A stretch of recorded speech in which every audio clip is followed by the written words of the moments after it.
So, like many Israeli women, and today also men, because women are more in combat than in the past. So, like many Israeli women, my husband did a lot of reserve duty, a lot for years, and he also participated in operations. And it was very hard for me. Also, technically, because I was always career oriented and also emotionally. This kind of moment that your life, he suddenly gets called in and he kisses you goodbye and the kids and whatever, and he's gone, and that's it. And you're like, what are you supposed to do? And, that's it. That's what's happening. And then you need to take over everything and figure out. I think every career woman can, even not like every woman can appreciate how difficult it is that your husband is suddenly, or your spouse, whatever, suddenly called in.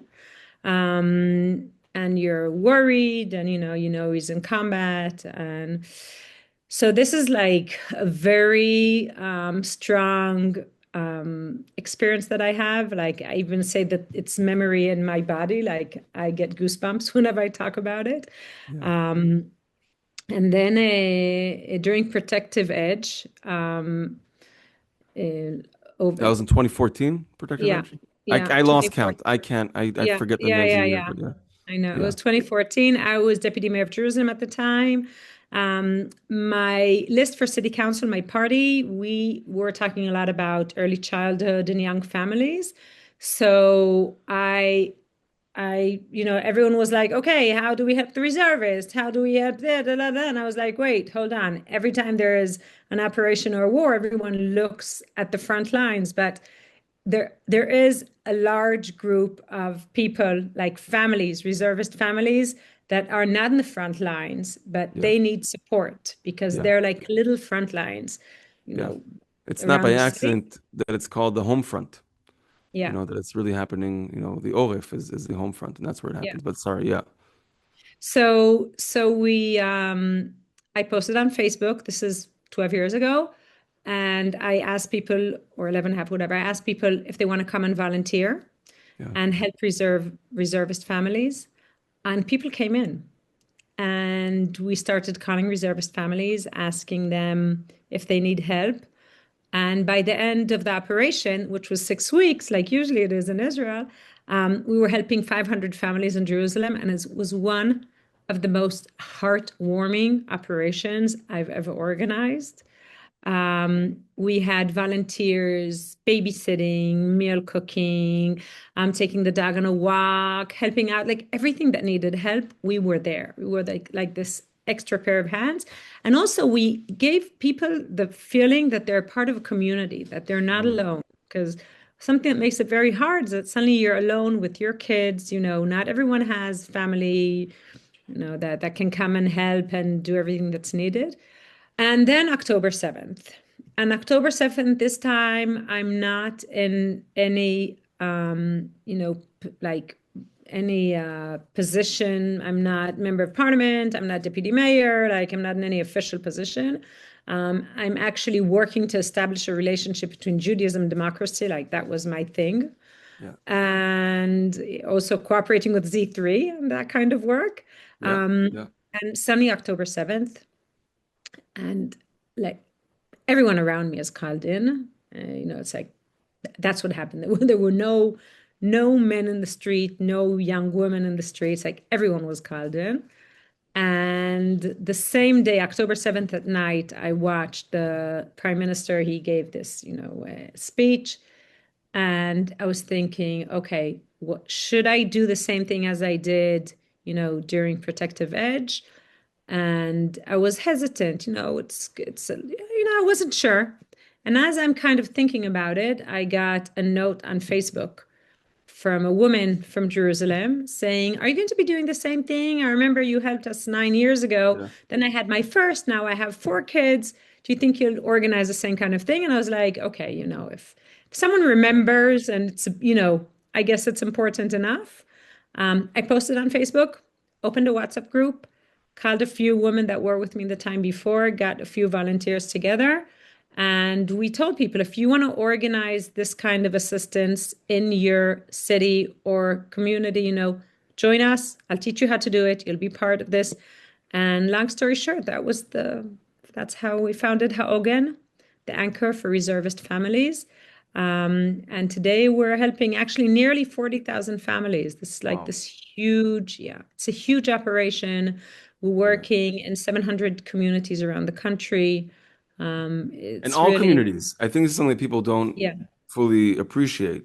I know this firsthand because, my Abba happens to be a volunteer, right? He tells me yeah, stories of where he goes. But I think that most people, or not, might imagine this to being okay, so you're only helping one segment of society. But if you can maybe no, like the geographic spread and yeah, yeah. It's yeah, from Kiryat Shmona, like from the kibbutzim in the north on the border till Eilat. We have everywhere. yeah, We have volunteers helping in any possible way, like the same thing, the meal cooking and dog walking and babysitting and helping with the kids in the afternoon and all of the like handyman kind of helping around the house that needs to yeah, be done.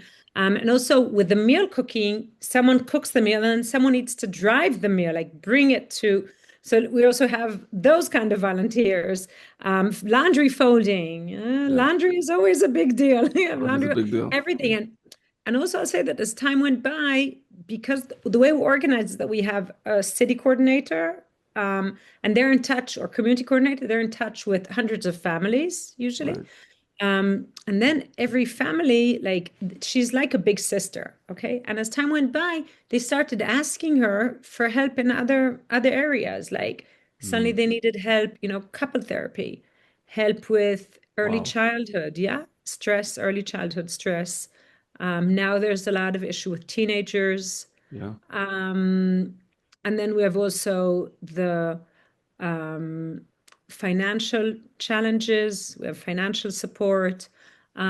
Women that have to start new jobs. At the beginning, it was like, like this whole that suddenly he left or she left. We have also Right. mothers, also fathers, like they left, we'll be here to help. And as time went by, it became, how do you deal with this ongoing burden, and how do you like do everything that needs to be done, and how do you deal with the emotional challenge? We have a lot of divorces, separations, PTSD, a lot of PTSD.